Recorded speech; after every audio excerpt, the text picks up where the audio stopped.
Okay,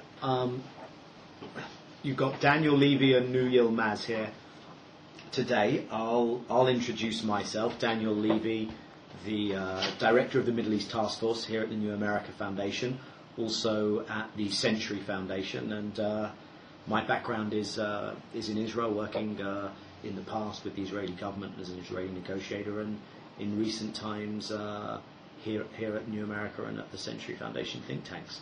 And Nuh, maybe you introduce yourself and we'll get into conversation. Yeah, this is Nuh Yilmaz. I worked here in Washington for 2.5 years for a Turkish national newspaper and TV station, and now starting a new job with SETA Foundation, which is like Turkish non-governmental, non-partisan think tank based in Ankara. So like I have political science and sociology background, and mainly working on like theory, and also like I wrote on Turkish politics for more than like 15 years. So that's my background. So Nuh, you sound like the ideal person to start us off on a conversation. The very moment that we're talking, President Obama is returning to Washington from the final leg well, it transpires that Iraq's the final leg, but the penultimate leg of this journey, and certainly the final leg of the European visit, as was very prominently announced, was him being in Turkey. Maybe we can chat a little about initially your insights into how was the visit received, how significant was this that on his first trip he went to Turkey. How does Turkey perceive itself at the moment, having just received the American president? Let me just give you a very short insight. I think this is a kind of like victory of public diplomacy for Obama presidency and new American administration. So why am I saying this? Because the public sentiments against United States has been so powerful, and it was totally against like Bush administration. The America's favorability in Turkey was around like 9% a couple of years back, and then after all those agreements in northern Iraq and the precautions against working against terror together, it just helped raise this favorability rate to like 13%. So that was the situation on the ground, and Obama came to Turkey, and people just trying to get photo and trying to be in the same place with Obama, and he was welcomed as a like movie star, Hollywood star, and I think this is the very reason that Obama's visit changed the public sentiment deeply in Turkey. And this shows that first in Turkey the so-called anti-Americanism was not anti-Americanism per se, but it was anti-Bush. The sentiments were in Turkey. So it is your now strong expectation. Your strong expectation, Nuh, would be that if today there was similar polling done, the results would be dramatically different. I just got new poll reports from Turkey, and it is around like 51%. Obama's favorability rate in Turkey is 51% right now. I mean, Bush government did many stuff to change, took many precautions to change this favorability rate, but just Obama's visit changed this position right now. So I think it's a pretty good deal, like 51% favorability. And it seemed to me that everyone was trying to hug him and claim him for their version of Turkey. What do I mean by that? I think you had the kind of secular nationalist opposition saying, he's emphasizing the Ataturk legacy, he's emphasizing Turkey as a modern secular democracy, and yet, of course, the AK Party, Prime Minister Erdogan were saying it's Turkey under my leadership that he's chosen to place on the schedule of his first overseas visit. This is clearly a recognition of the fact that we have developed a Turkey that is respected in the international community, but that will not lie down and be a poodle to whatever it's being asked to do. How is that playing out? That sense that everyone's trying to claim Obama for their own. That's exactly the situation. Everybody just trying to show some kind of proof that Obama really supported their position. That's the case on the ground, like in Turkey. But if we go deeper than that, I mean, it's the Obama's visit shows something, because Bush administration has been trying to solve America mainly dealing with Turkey mainly with like military terms or diplomatic terms. When they need some help, they will go and ask Turkey, get their help, and present something. So they did not really claim the public sentiments. So that's why right now Obama's position, whether it's good or bad, whether everybody trying to get his own or her own share from the pie, Obama's visit shows that public diplomacy is important for America right now, especially in the case of Turkey. This means that this means that Turkish-American relations can be taught right now outside of the military relations. It would be now discussed on a more normal levels. What I mean this is now everybody can talk about Obama administration right now, and their sentiments or their opinion about U.S. and Obama administration will mean something. Before that, mainly the problem was just military or the political leadership were in charge, and mainly like military leadership. But right now, everybody can get their share from this situation. I think that's a good thing for Turkey and good thing for U.S. because right now U.S. doesn't have to just convince leaders, but has to play out with the public opinion, and reverse is the case. Turkey is not just can make a decision disregarding the public, their own people's demands, but they have to take their people's demand seriously, because it is taken seriously by the U.S. administration. So I think there's a new player right now in U.S.-American relations. That's the Turkish people, let's say. Which is a much bigger point, of course, Nuh, because what we're discussing in a way is that in recent years, many of America's allies around the world, and certainly in the Muslim world and in the Middle East, have cooperated with America, cooperated with the Bush administration, largely in opposition to their own public opinion. Anything they've perhaps done militarily, they've perhaps done politically, but this has existed for a very narrow elite, and an elite that found it very hard to justify and had to make excuses, really, for that relationship with the United States. And what we seem to be talking about is a very conscious effort on the part of the Obama administration to close that gap, so that something that Obama may go back to Turkey's leadership now, and ask for help with Iran, help in Iraq, help with Afghanistan, where Turkey recently hosted the leaders of Pakistan and Afghanistan. Help in those issues will now look very different to the Turkish public.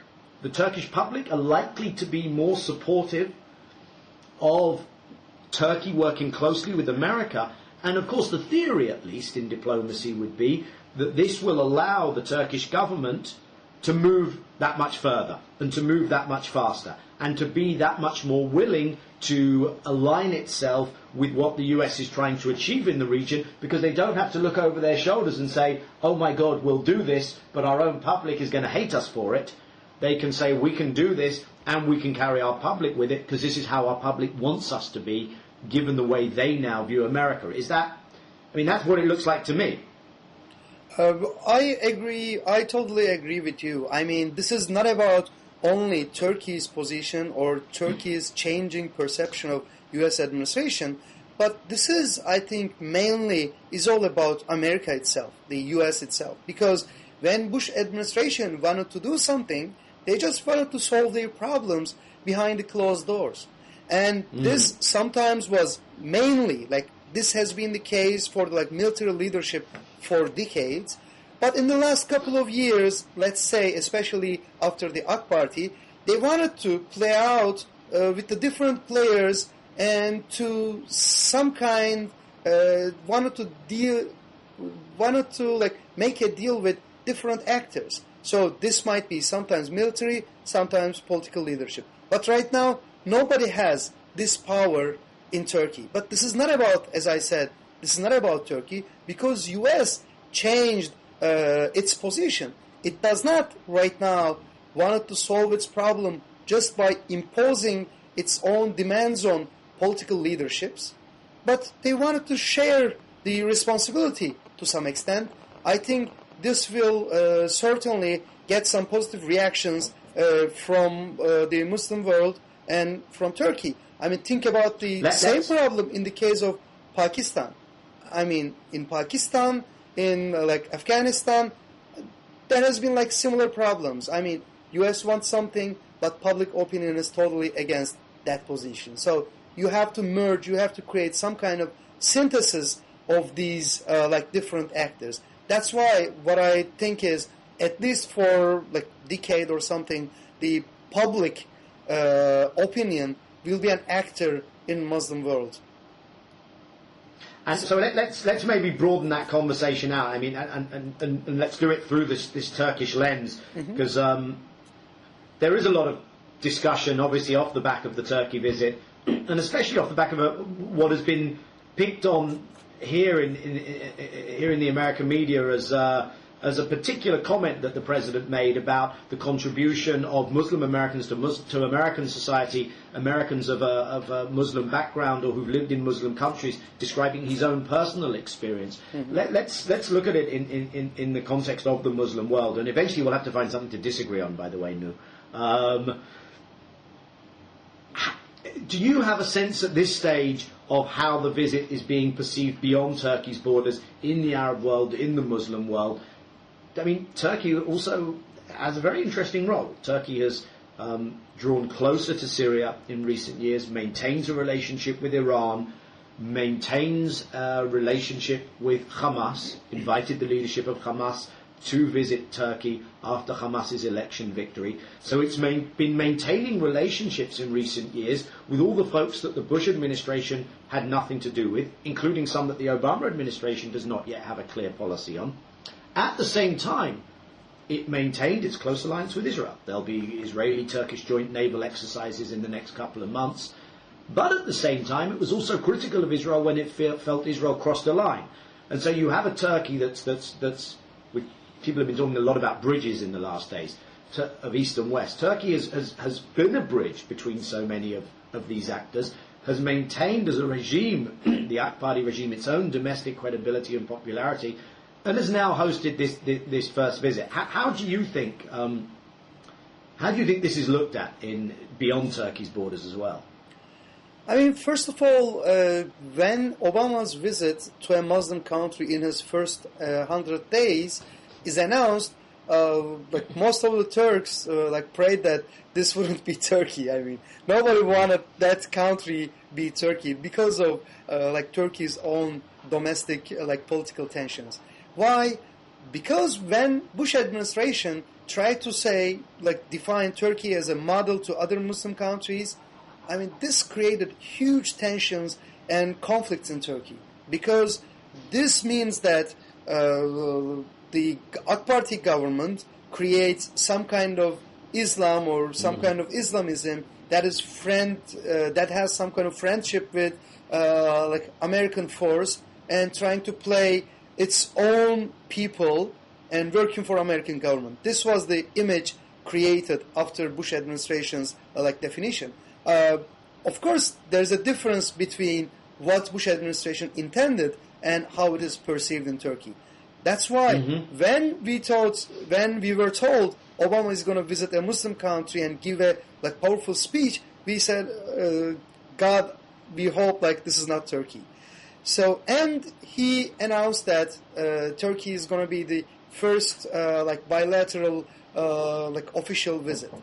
So right now, I mean, we have a different situation right now because Obama did not specifically talk to Muslim countries per se. He talked about Muslim experience, American experience, Turkey, secularism, all these things. But his talking style, his oratorial skills were different than Bush administrations. So that's why I think the damage that we expected has not been done. So that's a good thing to start with. Second, for the Muslim thing, I mean, if Obama says, we see Turkey as a model to other Muslim countries, this will create some more problems rather than helping to Turkish government or Turkish people. This shows that Obama's advisors are very well aware of Turkey's sentiments. They are very well aware of what can be said to Turks, because whatever comes from U.S. has been taken cautiously in Turkey. So that's why Obama did a good job by following those advisors, whoever those speechwriters, and he has picked up very careful words. That's why it's a good thing that everybody can get its share from Obama's talk. This means that nobody can. What? Yeah. So I was going. And what happens next? What is the ask, to the extent to which there is an ask now in the region from Turkey, and what is the expectation now from Obama? Because my sense would be, great optics, first visit, as you say, great speeches, great willingness to work, some important practical steps, recommitting the US to adhering to international standards on human rights, on issues like torture, the way he's raised Guantanamo. But there are going to be other practical things that people now expect from the US. How, and I'll respond to you on this. How do you see the next steps that Obama would have to take for the region in order for this not to be a blip in terms of the change in how people perceive America? And what can one reasonably ask of the Turkish side? I mean, first of all, before we go into practical side, I think this part was very important, because this is some kind of warm-up steps. So it just might soften the public sentiments against U.S. That's why it's very important. Before starting any kind of negotiations, first you have to create the trust of the actors. So I think Obama's visit, the biggest message of Obama was the visit itself. I mean, it's not Afghanistan, it's not Syria, it's not Palestine. All these things are already on the table, and Turkish and American side really communicating on these issues and negotiating all these things. So that's why what I think is the message is the visit itself. So which shows the good intention, message of friendship and all these things. You can, as some people do, it might be described as some kind of rhetorical thing, and there's no substance to that. But I think that rhetorical part is more important than the substance itself. That's my first point. The second point, what Turkey expects from Obama. I mean, first of all, the Turkish politics, especially vis-a-vis Washington, is almost right now locked onto Armenian genocide claims. So that's the first thing that Turkish public wants from Turkey, wants from Obama administration. So they don't want to do something, or Turkish politicians, Turkish diplomats, they don't want to take a side against U.S., but at the same time they don't want to hear something, the G word from Obama on April 23rd. That's first thing. Second, if we go into, again, the more real politics stuff, the Turkey expects a stable, slow, but viable solution to Iraq. Iraq is the biggest problem for us right now. In Turkey, Kurdish issue is not just a problem of cross-border. It's not a cross-border problem. It is also domestic problem. That's why Turkey does not want some kind of spill from northern Iraq, if you like. That's why they want Obama to move slowly, but take some kind of precautions that does not cause the tripartite like Iraq, rather than unified federal Iraq. So that's the second thing for Turkey. The third thing might be the Palestinian problem. I mean, in Turkey again, the Palestinian support for Palestinians is over 90%. So this is, you might say, this has some historical part, political part, religious part, whichever you like. But this is the public opinion, and anybody in Turkey, any politician, has to take this public opinion seriously. For example, the left-leaning Kemalist Prime Minister of Turkey in 2002 called Jenin operation of Israel as genocide. I mean, this is not about AK Party or other party, this party or that party, but this is the Turkish the diplomatic tradition. So why Turkey wants this Palestinian problem is solved?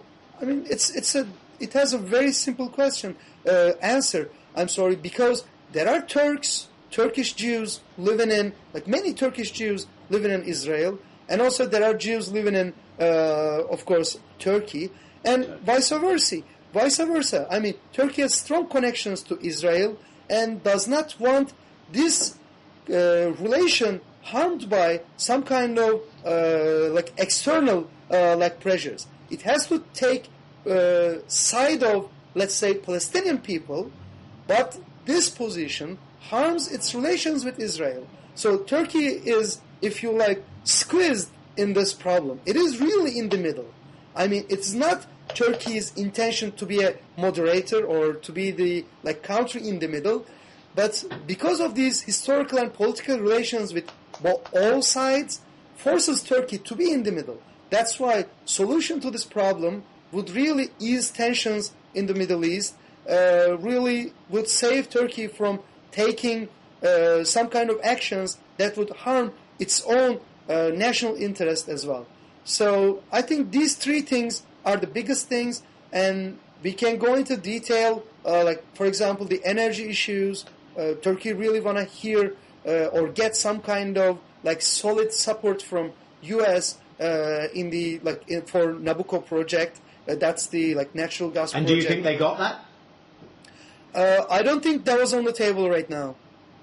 Mm-hmm. I don't think that was on the table. The negotiations are going on, but U.S. really forces European counterparts on this issue. But I don't think Turkey got what it wanted from Nabucco project right now. And also Iran, of course. And Turkey does not want to have some problems with Iran. And Obama's good relations with Iran really helped Turkey to solve its energy problem on the one hand, and also saves its political, it helps Turkey politically, let's say, because I don't know whether you're aware of this, but Turkey is 70% of energy comes from outside to Turkey. So because of the embargo and the tension between U.S. and Iran, Turkey is not right now, cannot get Iranian natural gas, and this creates this forces Turkey to Russia, if you like, in its energy problems. So Turkey wants to have a good relations with Russia as well, but does not want to be, let's say, Ukraine. I mean, 90% of gas. If 90% of gas coming from Russia, this is not a good thing for Turkey, because this creates political demands as well. So that's why solving Iranian problem on the one hand would ease the tensions in Caucasia, South Caucasus, and Black Sea, and also the Iraq and Palestinian stuff really would help Turkey to have better relations with its neighbors and also with U.S. as well. So maybe the last point, I mean, I think Turkey got this support. That's the EU membership. I mean, EU membership is some kind of anchor for Turkey. This is the sentiment of Turkey. I mean, we go into the path of European Union. We do all the reforms. We catch some kind of standard that would help our people to live a life that is like worth living, if you like. So then, if EU does not accept us, that's fine. But EU project is some kind of anchor, and Obama administration gave 100% support to Turkey. And that marked continuity. I mean, that was... But I think what we're saying throughout here is... I mean, because, for instance, on Europe, the Obama position was the same as the Bush position. However, as we've kind of said throughout, there's all the difference in the world when a popular American president, popular globally, an American president who, as you said, with this rock star status, when an American president in that situation turns round to Europe and says,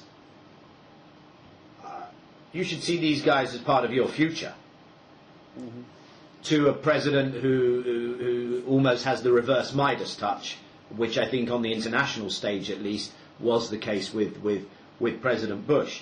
I mean, touching on a few of the points that you raised,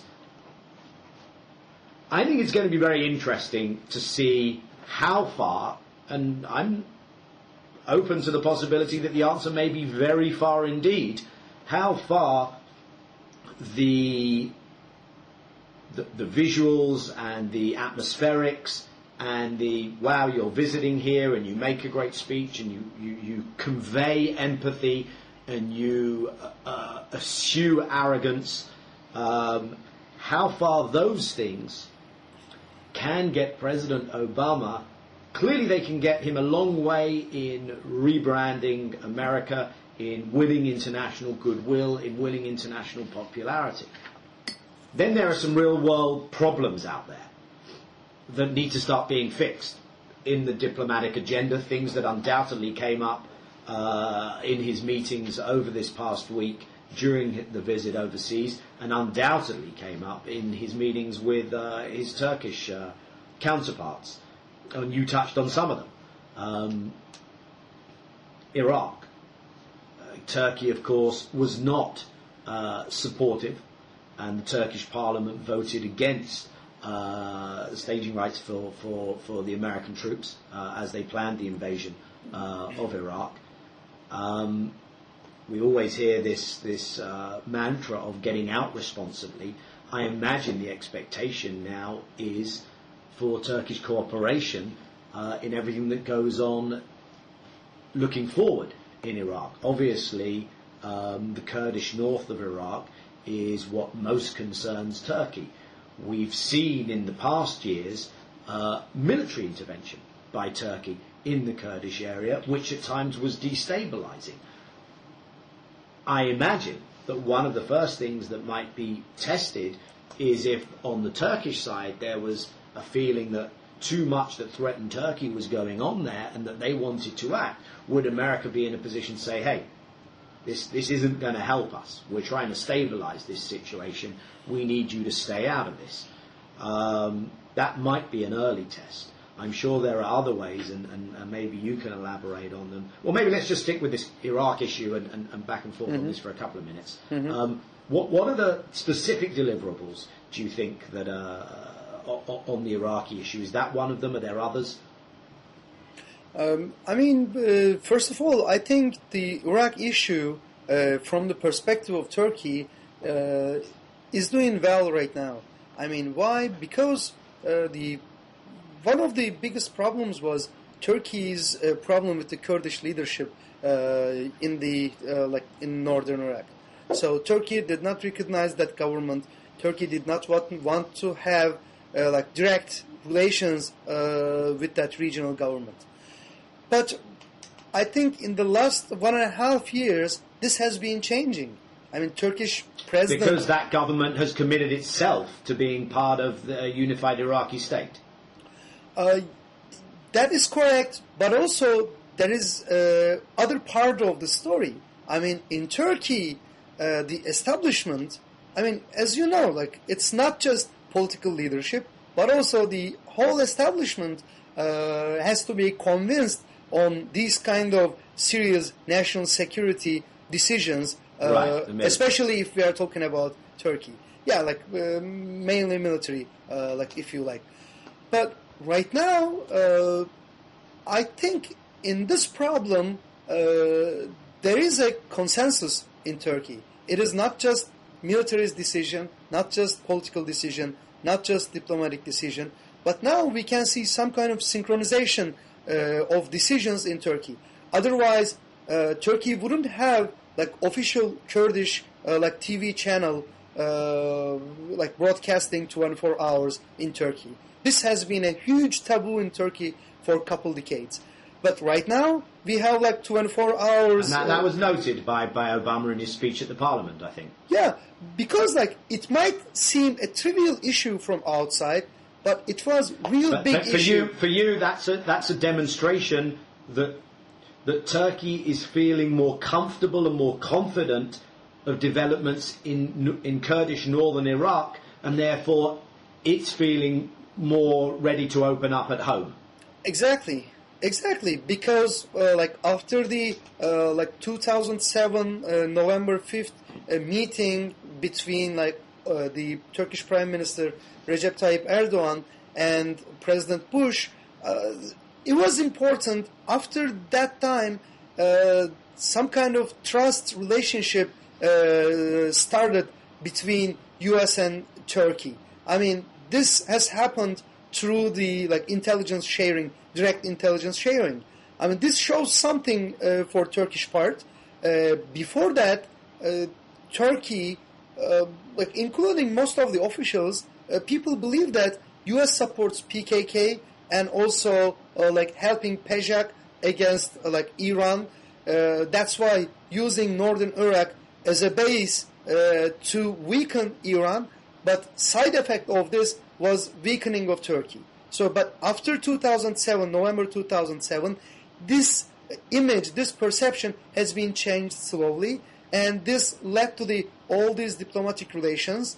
Right now, the trade between Kurdish parts, the northern Iraq, and Turkey's like southern part is huge, and the Turkish president visited like Iraq and used the word Kurdistan in that country and promised for the like high level like visits between Kurdish government and Turkey.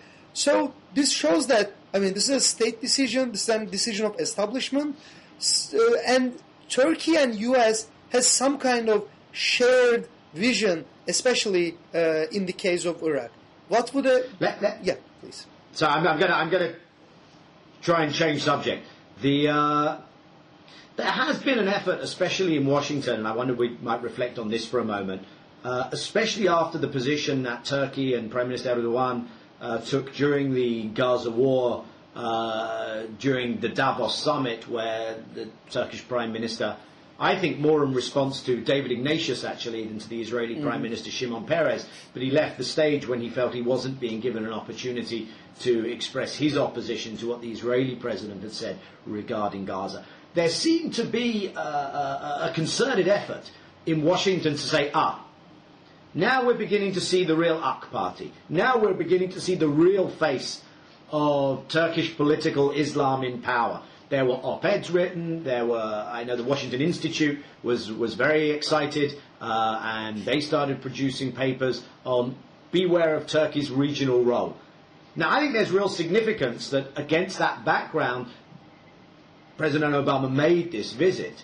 Can we expect those voices to be more silenced after this visit? Do we have a sense of in fact where the AK party is trying to take Turkey's regional role? There's talk of neo-Ottomanism. The one thing that I probably would have, from a personal perspective, most liked to have been a fly on the wall for during that conversation between Obama and the Turkish leadership was when they, as I imagine they did, came to discussing the Hamas issue, where in an interview with Roger Cohen in the New York Times, again, Prime Minister Erdogan said, look, you're not going to get anywhere if you don't bring Hamas into the process, which is something that Turkey has been very actively advocating. Do you have any sense, if I asked you to put yourself in that room, what that part of the conversation might have looked like? Being a bit unfair on you, maybe. Sure. I mean, first of all, the Neo-Ottomanism, I mean, the center of Ottoman Empire was in Balkans, in Europe. So that's the reality. I mean, Right. so before getting like Greece, Bulgaria, Austria, Romania, and all these parts, you can't be an Ottoman Empire, or you can't govern before governing the like Black Sea and having some deal with Russia. You can't be a real Ottoman Empire. I mean, of course, this is just a joke, but only. But it's used in the Arab media, right? Yeah. I know. Perhaps mainly because of their own weakness. Not only Arab media, also in Washington Institute, as you mentioned, like before. I mean, Neo-Ottomanism. I mean, this word has been used to provoke the negative sentiments against Turkey and against Ottoman Empire left from 100 years ago. That's why, like, I don't like that Neo-Ottomanism like definition very much. It has been used. It has been like some people has been using, but it doesn't reflect the situation on the ground right now. Because when we are talking about Middle East, that's just the Middle East right now. It's not about like Balkans, not about the Caucasia or other parts. That's first thing. The second is, of course, there are some negative like reactions in Washington. I mean, it has to be seen like clearly, because as you like would probably closely like follow, against Armenian genocide resolution, Turkey and pro-Israeli lobby in Washington works together.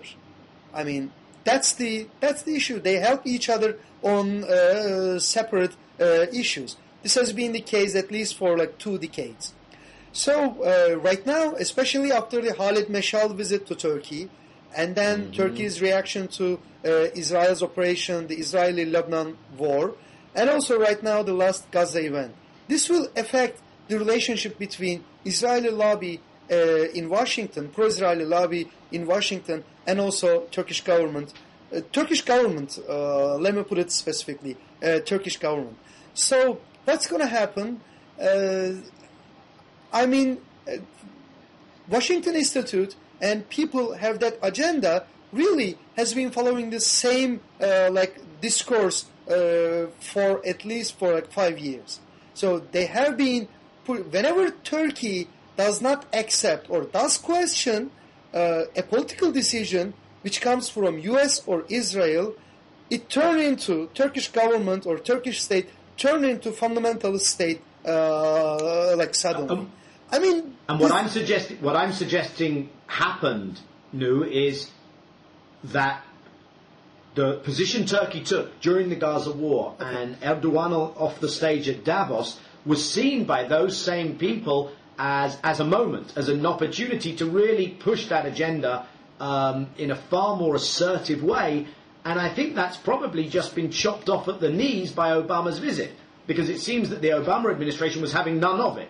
And we're saying, no, Turkey is a very important regional ally, and if Prime Minister Erdogan is sophisticated enough to be able to be critical of Israel but maintain his relationships with Israel and be popular in his own country and in the Arab world as a consequence of the harsh position he took on Gaza, and yet still have the Israelis saying, no, we want to work with you, and have his foreign minister and Israel's foreign minister meet immediately after the statement, as they did. If they're able to pull that off, unlike others, by the way, I mean, Turkey's offering a model here where you can be a close strategic ally of Israel, but distance yourself from the Israeli occupation. Something that Egypt and Jordan, for instance, have not been so effective at. And if he's managing to establish that model, then I think what you've seen the Obama administration say is, we're not going to be the ones to place our very important strategic relationship with Turkey on the line because of that. Especially if it's good enough for Israel, it's going to be good enough for us.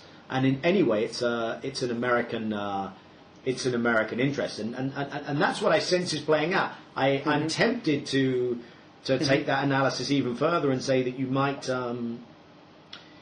actually see the Obama administration sending a message to the more recalcitrant elements of the the more right-wing Israel community in this country by making that visit to Turkey. But I might be going too far in that suggestion. But at least we can say something. I mean, people, as you mentioned before, like people who supports that position, really, I agree with you, weakened with this visit. For example, I heard something like this: Obama should give a bear hug to Turkey. Like it has to hug and at the same time has to squeeze Turkey and has to force Turkey to leave its anti-Semitic position. So I think Obama's visit, in that sense, I agree with you, is some kind of answer to that position. And also this shows that this position has been really favored by Bush administration, and also it's losing ground. And Turkey and George Mitchell's view of like Israeli problem is more close to Turkey than to like any other country in the region, I think. So that's why... That's fascinating.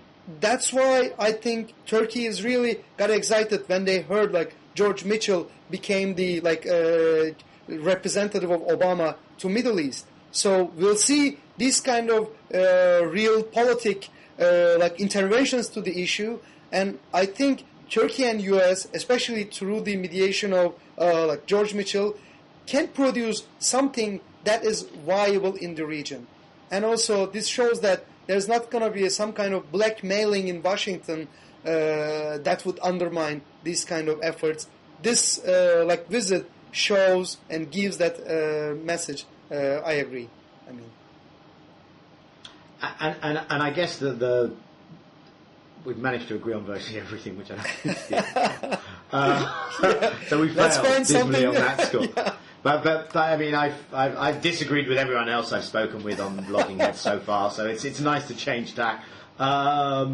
Maybe we'll before we close, we'll touch on this Hamas issue, because it is clearly an issue where, at least in terms of their public statements, there is a disagreement between Turkey and the U.S. administration, albeit not on the issue that's most important to Turkish foreign policy, and perhaps not most important to American foreign policy either.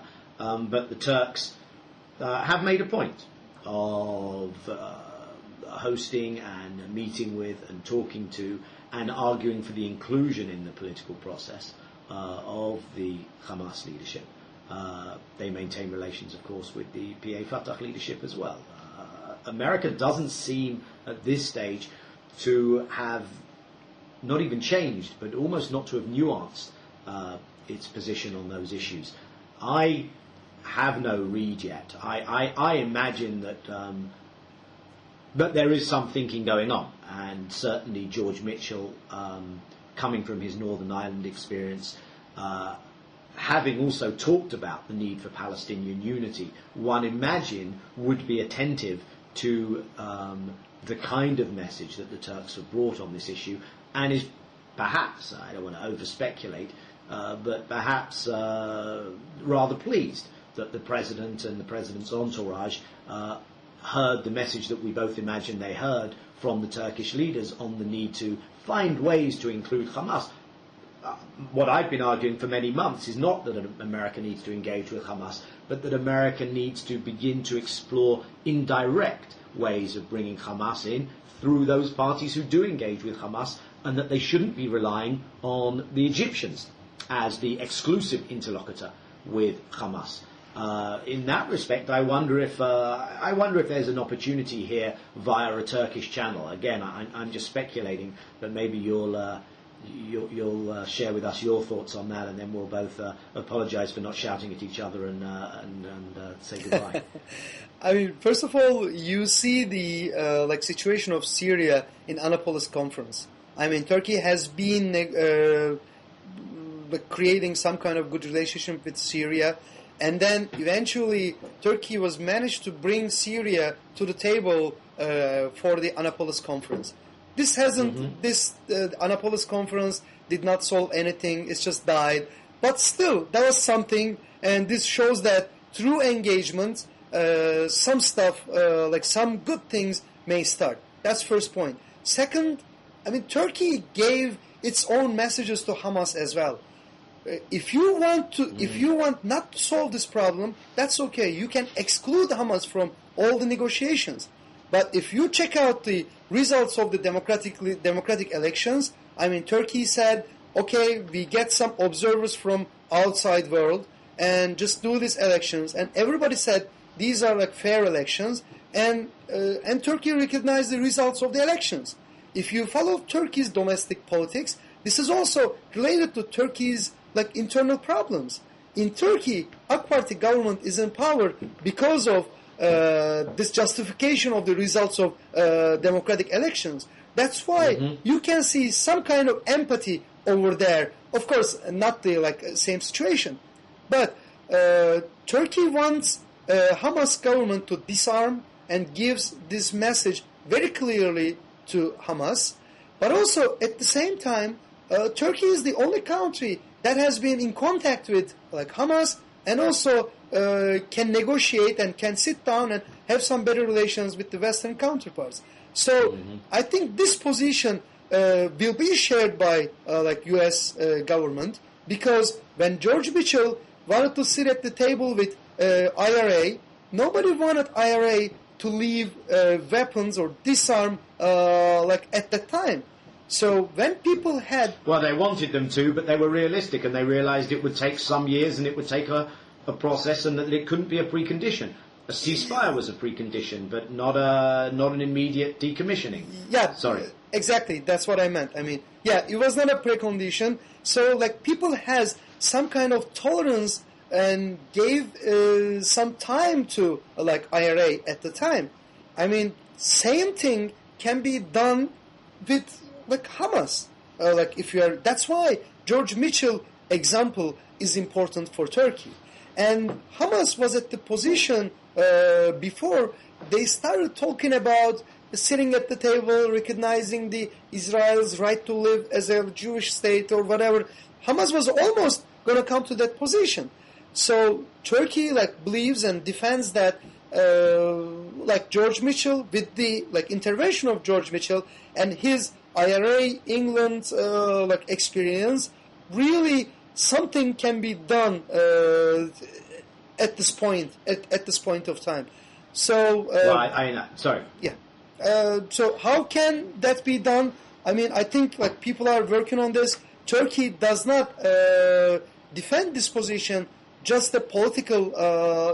This is not a just political position, but also Turkey encourages its businessmen, its universities, the NGOs to go Palestine and to raise the living standards of Palestinian people, to create some kind of middle class, and not maybe middle class, but at least people who can think twice before they go to some kind of suicidal attack or something. Which is in everyone's interest.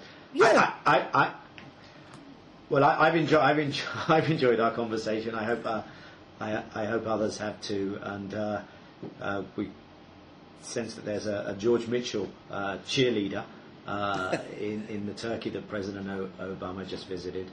Mitchell will be back in the Middle East soon. Obama will be back in Washington. And thank you for this conversation, Nuh. Thank you very much. It was a pleasure. Take care. Thank you.